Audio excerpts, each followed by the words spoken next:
नमस्कार प्यारे विद्यार्थियों, एक बार फिर से आप सभी का स्वागत है आज की हमारी इस धमाकेदार क्लास में। बच्चों, हमारा चैप्टर चल रहा है विद्युत धारा का चुंबकीय प्रभाव और आज हम डिस्कस करने वाले हैं सीधे धारावाही चालक तार के में जब क्या की जाती है, धारा प्रवाहित की जाती है तो उसमें उत्पन्न चुंबकीय क्षेत्र किस प्रकार से व्यवहार करता है, इसके बारे में हम क्या करने वाले हैं, आज अध्ययन करने वाले। तो चलिए पहले हम इस के लिए क्या प्रयोग किया गया है, किस प्रकार का परिपथ सेटअप किया गया है, उस परिपथ की मैं आपसे बात कर लेता हूं। क्या करना है बच्चों, एक चालक तार लेना है और वो चालक तार कैसा लेना है जिसमें समांतर धारा प्रवाहित हो सकती है। मान लीजिएगा, और क्या ले लिया, एक गत्ता, मैंने क्या ले लिया, एक गत्ता ले लिया और एक क्या ले लिया है, चालक तार। मान लीजिएगा ये क्या है, मेरे पास चालक तार है। अब आप क्या कर दीजिए, इस गत्ते के बिल्कुल मध्य में से क्या कीजिए, इस चालक तार को गुजारिए, जैसे कि आप यहां देख पा रहे गुजर रहा है। और इस गत्ते को इस प्रकार से रखना है कि यह गत्ता क्या नहीं होना चाहिए, हिलना नहीं चाहिए। अब इसको क्या कर दिया गया है, बैटरी कुंजी से जोड़ दिया गया है और इस पर क्या डाला गया है, लोह चून डाला गया है। जब हम इसे धीरे धीरे क्या करते हैं, थपथपाते हैं, जो हमने पहले भी किया था, तो धारा प्रवाहित करने पर हम पाते हैं बच्चों कि यह जो लोह चून है वह इस चालक तार के केंद्र की ओर, यानी कि मान लीजिए ये क्या था आपका गत्ता और ये क्या था चालक तार, तो इस चालक तार के चारों ओर किसके रूप में यह जमा हो रहा है, आपके सकेंद्री वृत्तों के रूप में। सने केंद्रीय वृत्तों के रूप में क्या जाता है, आपका यह लोह चूर्ण कैसा हो जाएगा बच्चों, इकट्ठा हो जाएगा। संकेंद्रीय वृत्त का मतलब क्या होता है, ऐसे वृत्त जिनके केंद्र कैसे होते हैं, सामान्यतः एक ही होता है। तो आप देख पा रहे हैं ये क्या है, इन वृत्तों का केंद्र, और ये जो लोह चूर्ण है वो किसके रूप में हो गया, संकुचित बच्चों, आपके सॉरी इकट्ठा किसके रूप में हो गया, सकेंद्री या संकेंद्री वृत्तों के रूप में क्या हो गया है, इकट्ठा हो गया है। तो पहला प्रयोग चाहे आपको याद हो चाहे ना हो, यदि क्वेश्चन आ जाए एग्जाम में कि किसी सीधे चालक तार में धारा प्रवाहित करने पर उत्पन्न चुंबकीय क्षेत्र को समझाइए, तो आपको पूरा लिख के आना पड़ेगा। लेकिन अब यहां से मैं आपको दोनों ही चीजें बताने वाला हूं, कौन कौन से छोटे क्वेश्चन पुटअप होते हैं और कौन कौन से पूरा बड़े बड़े क्वेश्चन पूछे जा सकते हैं। तो पहला तो बच्चों जो छोटा क्वेश्चन हमारे में उत्पन्न होता है वो यही होता है कि जब किसी सीधे धारावाही चालक तार में धारा प्रवाहित की जाती है तो उसके चारों ओर उत्पन्न जो चुंबकीय क्षेत्र होता है वह किस रूप में होता है बच्चों, तो उसे हमें सकेंद्री या संकेंद्री वृत्तों के द्वारा दर्शाया जा सकता है। यह क्या है, आपके लिए बहुत इंपॉर्टेंट लाइन है, याद रखिएगा, पूछी भी गई है एग्जाम में कि किसी सीधे धारावाही चालक तार में धारा प्रवाहित करने पर उत्पन्न चुंबकीय क्षेत्र किसके द्वारा दर्शाया जाता है, तो संकेंद्री वृत्तों के द्वारा दर्शाया जाता है। अब हम जानते हैं, मैंने जब आपको चैप्टर की शुरुआत करवाई थी तभी बताया था कि जैसे जैसे किसी चालक तार से क्या जाते हैं, दूर जाते जाते क्या होती है, उस चुंबकीय क्षेत्र में की प्रबलता में क्या आती चली जाएगी बच्चों, कमी आती चली जाएगी। तो ऐसा ही यहां पर होगा कि जैसे जैसे आप इस सेंटर पॉइंट से, यानी आप इस चालक तार से क्या जाएंगे, दूर जाएंगे, जो वृत्त हैं आप देख पा रहे हैं वृत्तों का आकार कैसा होता जा रहा है, बढ़ता जा रहा है। और इन वृत्तों के आकार का बढ़ना आपको क्या बता रहा है, यह आपको बता रहा है कि चालक से दूर जाने पर क्या होती है बच्चों, आपके चुंबकीय क्षेत्र की प्रबलता में क्या आती है, कमी। तो आप अगला जो पॉइंट है आप ढंग से देखिएगा कि चालक से नजदीक वाले वृत्त तो कैसे होते हैं, पास पास, और दूर वाले जो वृत्त होते हैं वो कैसे होते हैं, उनका आकार बढ़ता जाता है, वो बड़े होते जाते हैं। और क्यों हो रहे बड़े, क्योंकि दूर जाने पर किससे, आपके इस चालक तार से दूर जाने पर क्या होगा, चुंबकीय क्षेत्र की प्रबलता में क्या आएगी, कमी आएगी। और यही बात है जो लगातार घूमती रहेंगी। मैंने आपसे पहले भी कहा था चैप्टर की शुरुआत में कि आपने वो विद्युत धारा का जब चुंबकीय प्रभाव मैंने आपको समझाया और स्टेटर का प्रयोग समझाया था, तो मैंने कहा था कि यही बातें लगातार घूमेंगी कि जब हम किसी चालक के पास आते हैं तो प्रबलता बढ़ती है, दूर जाने पर घटती है। और अब हम देख पा रहे हैं कि यह क्या है, एक सीधे धारावाही चालक तार है। पिछली क्लास में हमने अध्ययन किया था दक्षिण हस्त अंगुष्ठ नियम का, और दक्षिण हस्त अंगुष्ठ नियम जो होता है वो क्या बताता है, दिशा किसकी, किसी सीधे धारावाही चालक तार में उत्पन्न होने वाले चुंबकीय क्षेत्र की। तो हम किसी सीधे धारावाही चालक तार में उत्पन्न होने वाले चुंबकीय क्षेत्र की दिशा किसके द्वारा, या तो दक्षिण हस्त अंगुष्ठ नियम के द्वारा, या हमारा जो छोटा चुंबक होता है जिसे हम क्या बोलते हैं, दिक्सूचक, इस दिक्सूचक के द्वारा ज्ञात की जा सकती है। तो आप क्या कर सकते हैं, चुंबकीय क्षेत्र की दिशा दक्षिण हस्त अंगुष्ठ नियम या दिक्सूचक के द्वारा क्या कर सकते हैं बच्चों, ज्ञात कर सकते हैं। और आपका, अब मैं यदि आगे बात करूं तो हमने बच्चों ये जानते हैं कि जैसे जैसे मान लीजिएगा ये क्या है आपका चालक तार है, मैं इसको और नाम और दे देता हूं यहां पर समझने के लिए एक्स और वाई, इसलिए मैंने यहां पर आप देख पा रहे होंगे इसको डार्क किया हुआ है जिससे आपको अच्छे ढंग से समझ में आएगी ये मुख्यतः वह चालक तार है जिसको हमने क्या किया है, गत्ते के सेंटर में से प्रवेश करवाया है और जिसके हम चारों चुंबकीय क्षेत्र देख रहे हैं। अब जैसे क्या करोगे, आप धारा की प्रबलता बढ़ाओगे या धारा की क्या बढ़ाओगे, शक्ति बढ़ाओगे।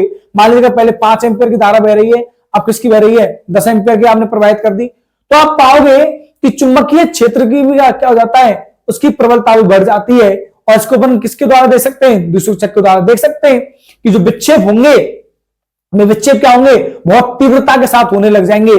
कब, यदि हम इस बहने वाली धारा की क्या बढ़ा दें, प्रबलता बढ़ा दें। तो आपने ये पाया, आपने यहां पर दो चीज पाई कि एक तो आपने पाया कि प्रबलता बढ़ाने पर या फिर आप कह सकते हो धारा की शक्ति बढ़ाने पर क्या हो रही है, चुंबकीय क्षेत्र के मान में क्या आ रही है बच्चों, वृद्धि हो रही है। और दूसरा हमने पाया बात की कि जैसे जैसे क्या हो रहा है, दूरी जो है, यदि हम दूरी बढ़ा रहे हैं तो चुंबकीय क्षेत्र की प्रबलता घट रही है और यदि दूरी कम कर रहे हैं तो चुंबक क्षेत्र की प्रबलता बढ़ रही है। और आप ये जान चुके हैं, आप बहुत छोटी सी कक्षाओं से पढ़ते आ रहे हैं, जब एक राशि को बढ़ाया जाए तो दूसरी राशि भी यदि बढ़ जाती है तो वो दोनों राशियां एक दूसरे के कैसी होती हैं, समानुपात में। इसलिए मैंने यहां कहा है कि चुंबकीय क्षेत्र जो है वह धारा की शक्ति के क्या होगा बच्चों, समानुपाती होगा। और चालक से दूरी के क्या होगा मेरे प्यारे विद्यार्थियों, कैसा हो जाएगा, व्युत्क्रमानुपाती। मतलब यदि आपने धारा की शक्ति को बढ़ाया तो चुंबकीय क्षेत्र भी बढ़ जाएगा और यदि आपने धारा की शक्ति को कम किया तो चुंबकीय क्षेत्र की प्रबलता में भी क्या आएगी बच्चों, कमी। लेकिन यहां पर कैसा होगा, उल्टा, चालक से दूरी को बढ़ाने पर चुंबकीय क्षेत्र के मान में क्या आएगी, कमी, और चालक से दूरी को घटाने पर चुंबकीय क्षेत्र की प्रबलता में क्या जाएगी बच्चों, वृद्धि हो जाएगी। तो यह था आपका क्या, सीधे धारावाही चालक तार में धारा प्रवाहित करने पर उत्पन्न चुंबकीय क्षेत्र। अब मैं आपसे यहां पर बात करता हूं कुछ छोटे क्वेश्चनों की। तो पहला छोटा क्वेश्चन तो आपको यही बनता है कि सीधे धारावाही चालक तार में धारा प्रवाहित करने पर उत्पन्न चुंबकीय क्षेत्र को किसके द्वारा दर्शाया जाता है। तो उत्तर क्या है आपका, संकेंद्रीय वृत्तों के रूप में। दूसरा क्वेश्चन क्या बनता है बच्चों कि जो धारा की चुंबकीय क्षेत्र की प्रबलता है किसमें, सीधे धारावाही चालक तार में उत्पन्न चुंबकीय क्षेत्र किस पर निर्भर करता है। तो किस पर निर्भर करता है, दो बातों पर, एक तो किस पर, धारा की शक्ति पर, और एक किस पर बच्चों, चालक से दूरी पर। यानी चुंबकीय क्षेत्र समानुपाती होता है किसके, धारा की शक्ति के, और व्युत्क्रमानुपाती होता है किसके, 1 चालक से दूरी के। तो यह था आपका सीधे धारावाही चालक तार में उत्पन्न चुंबकीय क्षेत्र। आशा करता हूं कि आपको यह टॉपिक अब अच्छे से समझ में आ गया होगा। बहुत ही सिंपल सा टॉपिक है, क्योंकि यदि आपको इस चैप्टर का बेसिक जड़ मजबूत है आपकी, तो आपको दिक्कत नहीं आने वाली। क्योंकि हमने जब ओरस्टेट का प्रयोग पढ़ा था तो मैंने आपसे यही कहा था कि लगातार चीजें आप इन बातों को समझ लीजिएगा कि यदि आप प्रबलता बढ़ाते हैं तो विक्षेप बढ़ते हैं, प्रबलता कम करते हैं तो विक्षेप घटते हैं। यदि हम ऊपर जाते हैं, यदि हम चालक के पास जब दिक्सूचक को लेकर गए थे तो क्या बढ़ रहे थे, उसमें विक्षेप संख्या में वृद्धि होती थी और दूर जाने पर क्या होती थी, कमी। तो वहीं पर हमने इस चीज की क्या समझ लिया था, बेसिक जड़ें समझ ली थी इस टॉपिक की, और यही चीजें लगातार घूमती रहेंगी। चलिए अब हम बात करते हैं अगले टॉपिक की, जिसका नाम है वृत्ताकार धारावाही लूप के कारण उत्पन्न चुंबकीय क्षेत्र। बात करते हैं वृत्ताकार धारावाही पास, या इसे क्या कहा जाता है, लूप के कारण उत्पन्न चुंबकीय क्षेत्र। पहले क्या था बच्चों, एक हमारे पास सीधा धारावाही चालक तार था, अब इसे क्या बना दिया गया है, लूप, अर्थात क्या बना दिया गया है, पास। और इस पास में जब धारा प्रवाहित की जाती है तो इसके कारण उत्पन्न चुंबकीय क्षेत्र कैसा प्रतीत होगा, सेम है जो आपने पहले पढ़ा। इसमें भी क्या होगा, जो चुंबकीय क्षेत्र होगा वह बच्चों प्रत्येक बिंदु पर आप देख पा रहे हैं सकेंद्रीय वृत्तों या सनकेंद्रीय वृत्तों के रूप में दर्शाया जा रहा है। तो यही मैंने लिखा है यहां पर कि जो वृत्ताकार जो धारावाही लूप होता है उसमें उत्पन्न चुंबकीय क्षेत्र को कैसे दर्शाया जा सकता है, आपके सनकेंद्रीय वृत्तों के द्वारा दर्शाया जा सकता है। अब यह ऊपर भी बना हुआ है और नीचे भी बना हुआ है। अब पहली बात तो आपको दिशा पता होना चाहिए। देखो यहां क्या है, एन, इधर क्या है, एस। हम जानते हैं कि किसी भी चुंबकीय क्षेत्र की जो दिशा होती है वह बाहर की ओर तो कहां होती है, उत्तरी ध्रुव से कहां पर, दक्षिण ध्रुव की ओर, और आप देख पा रहे हैं कि उत्तरी ध्रुव से कहा जा रही है ये बल रेखाएं या क्षेत्र रेखाएं दक्षिणी ध्रुव की ओर प्रवेश कर रही है। यदि आप नीचे की ओर देखोगे तो यहां पर क्या होगा, इस प्रकार से एन से एस, तो यहां पर एन से एस की ओर क्या कर रही है, गमन कर रही है, जा रही है। कौन, आपकी चुंबकीय बल रेखाएं। और अंदर की ओर जो दिशा होती है वो एन से कहां होती है, एस की ओर होती है। तो आप देख पा रहे हैं कि इसमें जो चुंबकीय क्षेत्र की दिशा है वो अंदर कहां है, एस से क्या है, एन है। अब बच्चों आप देख पा रहे हैं जो हमने अभी देखा था कि बिंदु से यानी केंद्र से दूर जैसे जैसे जाते हैं क्या होता जाता है, वृत्तों के आकार में वृद्धि होती जाती है। मतलब वृत्त जो होते हैं वो बड़े आकार के होते जाते हैं। उसका रीजन क्या है, क्योंकि चुंबकीय क्षेत्र जो है उसकी प्रबलता में क्या आती चली जाएगी, कमी आती चली जाएगी। तो आपका दूसरा पॉइंट क्या बनता है कि केंद्र बिंदु से लगातार दूर जाने पर क्या होती है, वृत्तों के आकार में वृद्धि होती है। जो मैंने लिखा भी है कि चालक तार से दूर जाने पर जो वृत्त हैं वो कैसे हो जाते हैं बच्चों, आपके निरंतर कैसे होते जाते हैं, बड़े होते जाते हैं। अब मान लीजिएगा आप इस पॉइंट से ये जो रेखाएं हैं इनको देखेंगे तो आप जानते हैं ऐसी रेखाएं जो बहुत ज्यादा कैसी होती है, वक्रीय होती है। भाई आप जानते हैं ये जो चुंबकीय बल रेखाएं वो क्या बनाती है, आपकी बंद वक्र बनाती है।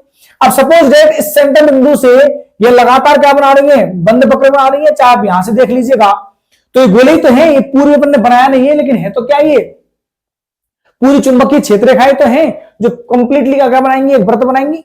इसको हमने पूरा नहीं बनाया, क्यों, क्योंकि आप देख पा रहे हैं कि लगातार चुंबकीय बल रेखाएं बढ़ती जा रही हैं। यदि मैं इसको पूरा कर दूंगा तो चित्र बहुत बड़ा हो जाएगा, इसलिए इसको हमने क्या है, इसका आधा वाला भाग बनाया हुआ है इन रेखाओं का। लेकिन है तो ये चुंबकीय बल रेखाओं का ही भाग, और चुंबकीय बल रेखाएं क्या बनाती है, बंद वक्र बनाती है, पढ़ चुके हैं अपन। और आप देख पा रहे हैं वृत्त जो है वो निरंतर कैसे होते जाते हैं, बड़े होते जाते हैं। अब ये जो रेखाएं हैं जो बंद वक्र बन रहे हैं, ये वक्रनुमाकार जो रेखाएं हैं, यदि मैं इसे इस बिंदु से देखूंगा तो बहुत अत्यधिक दूरी पर जाने पर क्या होगा, यह हमें एक सरल रेखा जैसी क्या होने लग जाएंगी बच्चों, प्रतीत होने लग जाएंगी। इसलिए यहां पर इस बल रेखा को कैसे बनाया गया है, सरल रेखा बनाया गया है। तो अपना अगला पॉइंट क्या बनता है कि केंद्र से बहुत अधिक दूरी पर जाने पर, यानी कि इस धारावाही चालक तार के केंद्र की ओर देखने पर हम ये पाते हैं कि बल रेखाएं एक सीधी रेखा में प्रतीत होती हैं। तो ये लिखा भी हुआ है मैंने कि विद्युत धारावाही तार के प्रत्येक बिंदु से उत्पन्न चुंबकीय क्षेत्र रेखाएं पास के केंद्र पर, ये क्या है बच्चों, पास का केंद्र ही तो है, इस पास के केंद्र पर कैसी प्रतीत हो रही है, आपको सरल रेखा जैसी क्या हो रही है, प्रतीत हो रही है। और यही अभी हमने क्या है, पाया है।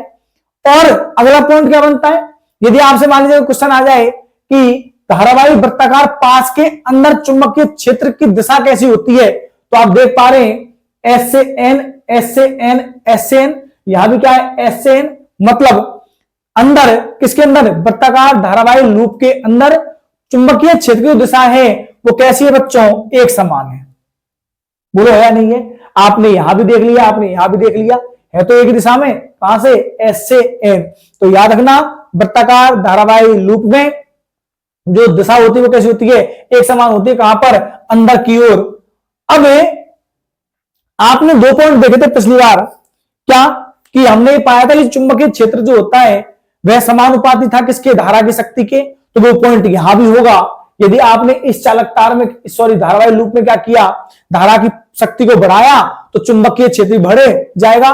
दूसरा पॉइंट आपने क्या पढ़ा था बच्चों कि यदि हम क्या करें, जैसे जैसे अपन लगातार क्या जा रहे हैं, इस चालक तार से दूर जा रहे हैं, हम पा रहे हैं कि चुंबकीय क्षेत्र की प्रबलता में क्या आ रही है, कमी आ रही है। इसका मतलब चुंबकीय क्षेत्र समानुपाती है, व्युत्क्रमानुपाती है किससे, चालक की दूरी से। और वो दोनों पॉइंट मैंने हम लिखे नहीं, क्योंकि वो पहले ही मैं आपको बता चुका था। जो एक नया पॉइंट बना है वो पॉइंट क्या है कि चुंबकीय क्षेत्र जो होता है वह समानुपाती होता है किसके, कुंडली में फेरों की संख्या की। समझना कैसे, देखना प्यारे विद्यार्थियों, मैं एक एग्जाम्पल द्वारा आपको समझाता हूं। मान लीजिएगा, चलिए मैंने एक क्या ले ली, स्प्रिंग की बात कर रहा हूं मैं यहां पर। मैं आपके सामने एक छोटा सा डायग्राम बना रहा हूं और आपने वो देखी भी होगी। आपने अपने पास स्प्रिंग देखी होगी। अपन समझ क्या रहे, हम समझने का प्रयास कर रहे हैं कि यह जो लाइन लिखी गई है कि चुंबकीय क्षेत्र जो होता है वह कुंडली में फेरों की संख्या के क्या होता है, समानुपाती होता है। और वो कैसे होता है वो समझना। पहली बात तो देखो, मैंने ये कहा कि ये क्या है, कुंडली हो गई, यानी इसमें क्या है, बहुत सारे फेरे थे, वो एक फेरा ये रहा, दूसरा 3 4 5 6 7 8 फेरे हैं इसमें। अब मैं आपसे नॉर्मल एग्जांपल की बात करता हूं। मान लीजिए क्लास में कितने बच्चे हैं, बच्चों 20 हैं। आपने एक बच्चे को एक लड्डू दिया और मैंने कहा कि प्रत्येक बच्चे को एक एक लड्डू दीजिए, तो एक बच्चे के पास कितना लड्डू है, एक। टोटल 20 बच्चों के पास कितने लड्डू हो जाएंगे, 20। यानी कि टोटल बच्चों के जो लड्डू हैं, लड्डुओं की जो संख्या है कितनी आई थी, 20 आई थी। यह 20 जो है वह एक बच्चे के पास जो लड्डू है उस लड्डू का कितना गुना है मेरे प्यारे विद्यार्थियों, 20 गुना। बोलो होगा नहीं है भाई। मैंने क्या कहा कि आपकी क्लास में मान लीजिए 20 बच्चे और एक राजा की प्रत्येक बच्चे को एक लड्डू देना है, तो मैंने कहा कि टोटल बच्चों के पास कितने लड्डू होंगे, 20 ही तो होंगे। अभी 20 लड्डू को मैं क्या ऐसे नहीं कह सकता कि भैया 20 जो लड्डू है वो एक बच्चे के लड्डू का कितना गुना है, 20 गुना। यदि मान लो बच्चे होते 30 तो कितने गुना हो जाते, 30 गुना। किसका, एक बच्चे के लड्डू का। अब यदि मान लीजिएगा, आप जानते हैं चुंबकीय क्षेत्र कैसा होता है। चुंबकीय क्षेत्र जो होता है वह एक कैसी राशि है, सदिश राशि है। यदि किसी भी कुंडली में क्या हो, ये फेरे हैं, मैंने आपको गिनाए थे कितने फेरे हैं, 3 6 और 2 8। यदि इस प्रत्येक फेरे में बहने वाली जो धारा है उस धारा की क्या हो बच्चों, दिशा एक समान हो, धारा एक ही दिशा में बह रही हो, तो उत्पन्न होने वाला चुंबकीय क्षेत्र भी कैसा होगा, एक समान दिशा में होगा। और जब चुंबकीय क्षेत्र एक समान दिशा में होगा तो वह क्या हो जाएगा, संयोजित हो जाएगा। संयोजित मतलब जुड़ जाएगा। तो याद रखना, वृत्ताकार धारावाही लूप में चुंबकीय क्षेत्र संयोजित होता है। क्यों और कब, जब प्रत्येक लूप में या प्रत्येक फेरे में जो बहने वाली धारा है उसकी दिशा क्या हो, एक समान हो। यदि प्रत्येक फेरे में बहने वाली धारा की दिशा क्या होगी, एक समान होगी, तो यह क्या हो जाएगा, इसमें उत्पन्न होने वाला चुंबकीय क्षेत्र जुड़ जाएगा। तो आपने ये पाया कि यदि मान लीजिएगा इसमें कितने फेरे हैं, मान लीजिएगा यदि इस एक फेरे में जो चुंबकीय क्षेत्र उत्पन्न होगा वह, और 8 में जो चुंबकीय क्षेत्र उत्पन्न होगा, यानी 8 फेरों में उत्पन्न होने वाला चुंबकीय क्षेत्र पहले वाले चुंबकीय क्षेत्र का कितना गुना हो जाएगा, 8 गुना।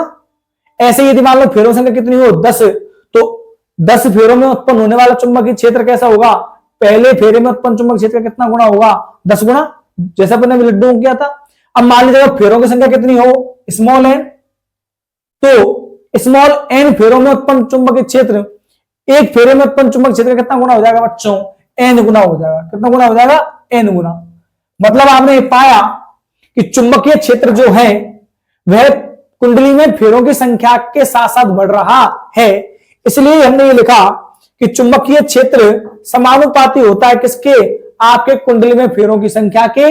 मतलब जैसे जैसे फेरों की संख्या बढ़ाई जाती है, फेरे समझ लो, एक बार चक्कर मान लीजिए आप, मान लीजिए आप यहां से घूमना प्रारंभ किया और यहीं वापस आ गए, तो क्या होता है, फेरा है ना, शादी में होते ना 7 फेरों के साथ तो बच्चन, तो वो वाले सिस्टम है ना, तो ये फेरा ही तो है, यहां से घूमे और यहीं वापस आ गए। शादियों में देखे होंगे आपने 7 फेरे पड़ते हैं, गाने भी सुने होंगे, 7 फेरों के साथ तो बच्चन है ना निभाना। तो सुने नहीं सुने, अब क्या है ये, आपने पाया कि किसके समानुपाती आ रहा है, आपके फेरों की संख्या के क्या है, समानुपाती है। तो 2 चीज आप याद रखिएगा, चुंबकीय क्षेत्र जो होता है वो संयोजित होता है इसमें, लेकिन कब होता है, जब प्रत्येक फेरे में बहने वाली धारा कैसी होती है, एक समान। और इसलिए हमने ये कहा कि चुंबकीय क्षेत्र कैसा होता है बच्चों, कुंडली में फेरों की संख्या के समानुपाती होता है। तो यह था आपका वृत्ताकार धारावाही लूप में उत्पन्न चुंबकीय क्षेत्र। छोटे छोटे जो क्वेश्चन बनते हैं, पहला तो यही बन जाता है कि सकेंद्रीय वृत्तों के द्वारा दर्शाया जाता है। दूसरा आपसे पूछ सकता है कि धारावाही विद्युत धारावाही लूप के प्रत्येक बिंदु से उत्पन्न चुंबकीय क्षेत्र पास के केंद्र पर खाली जगह जैसा प्रतीत होता है, तो कैसा प्रतीत होता है, सरल रेखा जैसा प्रतीत होता है। और तीसरा आपसे पूछ सकता है कि पास के अंदर चुंबकीय क्षेत्र की दिशा कैसी होती है, तो कैसी होती है बच्चों, एक समान। और पूरा वर्णन यदि पूछे तो आपको चित्र भी बनाना है और ये पूरा चीज लिखनी है। तो ये था आपका दोनों टॉपिक, सरल रेखा वाला टॉपिक था और वृत्ताकार धारावाही लूप में उत्पन्न चुंबकीय क्षेत्र था। मिलते हैं अगली क्लास में, और अगली क्लास में हम बात करेंगे एक और मजेदार टॉपिक की। तब तक के लिए अपना और अपने परिवार का ध्यान रखिए, इसी प्रकार से हंसते रहिए। नमस्कार, जय हिंद।